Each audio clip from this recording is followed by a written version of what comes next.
antes mesmo de começar, eu quero te pedir para deixar aquele like no vídeo, porque ajuda pra caramba o canal. E se você é novo aqui, se você tá chegando agora, eu te convido a se inscrever e ativar o sininho para receber todas as notificações, porque são 5 vídeos por semana, é bastante conteúdo e assim você não perde, não fica de fora de nada. E por último, me segue lá no meu Instagram, @raontatu, porque eu posto quase todo dia nos stories um material complementar a esse aqui. Você vai poder acompanhar tudo que rola lá e ver meus trabalhos finalizados no feed. Então é isso, muito obrigado e agora sim, vamos pro vídeo. Bom, esse era um projeto todo em preto e cinza, né, e feito em uma coxa que tinha um tamanho considerável e a ideia era fazer ele em uma sessão. Então foi uma sessão bem longa aí, de cerca de 5 horas, se eu não me engano, talvez 6. E eu comecei marcando todas as linhas com a Liner 14, como você pode ver nessa parte aí, as linhas principais de destaque do desenho, até mesmo pelo tamanho, né? Um desenho que ia ter bastante destaque, precisava de linhas com um peso maior para recortar bem ele. E só nas partes mais delicadas, internas ali, por exemplo, a divisão dos fios do cabelo e alguns detalhes do rosto, eu usei a Liner 5 para fazer uma linha menorzinha. E ao longo, né, do processo, enquanto eu vou já traçando as linhas de divisão, as linhas de detalhe, os contornos e tudo mais, eu também vou aplicando um sume na parte da pele, né? Você vai ver posteriormente que eu vou aplicar o sume claro, que é o sume número 5 da escala da Viper, de sumes prontos, para fazer a marcação do rosto. Por enquanto eu estou fazendo ali o cabelo, porque eu tô indo de fora para dentro do desenho, né? Então eu tava na lateral ali da coxa posicionado, e a ideia aqui era justamente não passar por cima, né? Não borrar, não perder o stencil. E agora sim eu já começo a fazer essas divisões da pele. A ideia de usar esse sume, como eu já disse em alguns outros vídeos, é demarcar a divisão, né, das sombras, né? Esteticamente, estilisticamente, fazer essa marcação um pouco mais dura, mas como é uma tinta diluída, uma tinta clara, ao cicatrizar ele fica um pouquinho mais apagadinho, ele fica um cinza bem clarinho. Então ainda está presente essa divisão, mas não compete com o contorno preto, não fica tão destacado quanto, né, o contorno preto. E também serve como uma divisão de áreas para onde eu vou, né, fazer o preenchimento da sombra da pele. Nesse caso aqui, por não ser um desenho colorido, né, não é uma pigmentação de cor de pele sólida e tudo mais, e sim um trabalho de preto e cinza que eu vou fazer. E especificamente aqui, como tinha muita nuance e umas variedades mais delicadas de tons, né, que eu tinha que fazer de passagem de cinza, e especialmente também por ser uma área como a coxa, que é um pouco mais complicado de fazer uma sombra tão uniforme assim e tal, porque às vezes ela tem um pouco mais de resistência, né, porque é uma área um pouco mais macia e tudo mais, eu optei por sombrear também com sume. E aí na hora de sombrear, eu vou fazer uma variedade maior, né, de usos de tonalidade de sume e um controle maior para fazer a sombra. Eu vou mostrar para isso já, né? Agora eu tô terminando de fazer a marcação do rosto ali e dos planetas na parte de cima da cabeça dela. Você vê que cada planeta, né, eu contornei com bastante cuidado, porque círculos é uma das coisas mais complicadas ali para fazer de geometria, até mais complicado do que linha reta. E agora sim eu tô começando a sombrear. Então é uma mistura entre sombra pura, sombra de preto puro, né, nas partes mais escuras, e à medida que eu vou chegando para as partes médias ou claras, eu vou usando um sume, né, médio, o sume escuro, o sume médio e o sume claro. São 3 tons de sume aí, ou seja, o mais escuro é o sume 1 da Viper, o sume médio é o 3 e o mais claro é o 5 da Viper, para fazer algumas passagens e alguns degradês. Você vê que em cada planeta eu jogo uma variedade, né, uso uma sombra de preto puro para fazer as texturas mais escuras, mais no meio dele, dá aquela impressão de volume circular.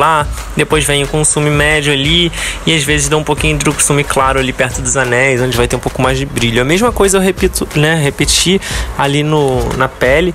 Eu entrei na verdade direto com o médio e faço um degradê para o sume claro onde eu preciso fazer, né? Lembrando que o sume ele tem uma característica muito peculiar, diferente de você pigmentar com qualquer outra tinta que é de pigmento puro, né? No caso do sume, o pigmento é diluído. Então quanto mais camadas, né, de pigmentação você fizer, ou seja, seja, quanto mais você passar a agulha, mais ele vai escurecer.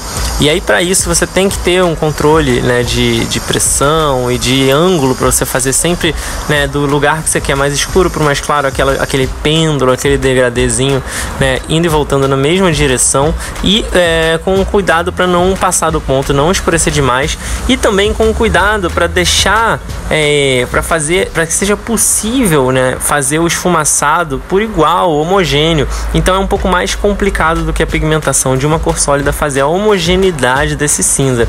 O mais indicado nesse caso é usar uma Magnum mais larga. Aqui no caso eu estou usando uma Magnum Round 15, mas para trabalhos como esse, dependendo da largura da área, tem gente que prefere até usar uma 23, por exemplo, que quanto mais larga, e principalmente pelo fato dela ser round, mas quanto mais larga, mais homogêneo, mais espalhado vai ficar, né, essa pigmentação sem marcar, porque tem mais pontos de pressão que distribuem ao redor da pele, então não cria aquelas marquinhas tão características assim, especialmente se, como eu falei, ela tiver as pontas arredondadas, né, nas laterais, por isso sendo uma Magnum Round. Então eu fui com todo cuidado ali no rosto para justamente fazer essa uniformização do sombreado com o Sumi, fazendo alguns degradês, fazendo alguns pontos um pouquinho mais escuros, outros um pouco mais claros, tomando cuidado para não ficar arranhado e não ficar marcado. Cada parte tinha que ter, né, um tom um pouco mais escuro, um pouco mais claro, para dar a impressão dessa iluminação que está vindo ali, está incidindo sobre o rosto dela, como se fosse uma sombra, né, dura, uma luz dura também, que está fazendo um recorte, e aí por isso, né, essa marcação de sombras ali fica mais justificada. Então, caprichando bastante ali na região dos olhos, dando volume ali para os olhos, e por último também de Sumi eu fiz uns pontinhos, tipo umas sardinhas que você vai ver ali, que também vai ficar mais clarinho quando cicatrizar, então isso gera, né, um efeito de textura na pele bem interessante. Já no cabelo ele era um pouco mais escuro, até para contrastar com o resto, né, então eu joguei uma base de preto puro já para fazer ali todas as sombras mais escuras. Você vê que eu tô trabalhando mecha a mecha para dar essa sensação de sobreposição de uma das outras, de volume, uma separação um pouco, né, mais clara entre cachos e tudo mais, e depois eu venho com um Sumi médio fazendo o resto das áreas ali de volume, deixando em alguns pontos muito estratégicos um pouquinho de pele para fazer um brilho mais intenso, mas é só uma parte ali, né, só na parte de cima bem específico que você vai ver que fica como se fosse um brilhozinho do cabelo. O mesmo processo eu repito ali no coque, onde o cabelo dela tá preso, seguindo também o mapa de luz, né, para dar a sensação de que eles estão dentro do mesmo ambiente e recebendo uma iluminação que incide nos dois e se comporta da mesma forma, né, nessas duas partes ali do mesmo objeto. E aí por último eu venho aplicando uns branquinhos, né, vários pontos de branco com eyeliner, por exemplo, para fazer os brilhos do olho, a parte de baixo ali, né, da pálpebra, tudo isso para dar esse resultado final que você tá vendo. Esse foi mais um Tatua e Fala. Espero que você tenha curtido. Se você gostou, não esquece de se inscrever no canal e marcar no sininho para receber todas as notificações. Dá um like no vídeo também e a gente se vê na próxima. Valeu! Se você gostou desse vídeo e quer ver outros como esse, se inscreve aqui no canal. É só clicar nesse logo redondo que tá aí na tela, dá um like no vídeo que é muito importante, compartilha com outras pessoas que você acha que também vão gostar, comenta aqui embaixo pra gente poder trocar ideia e por último, dá uma olhada nesses 2 vídeos sugeridos aqui na tela, pode ser que você também goste.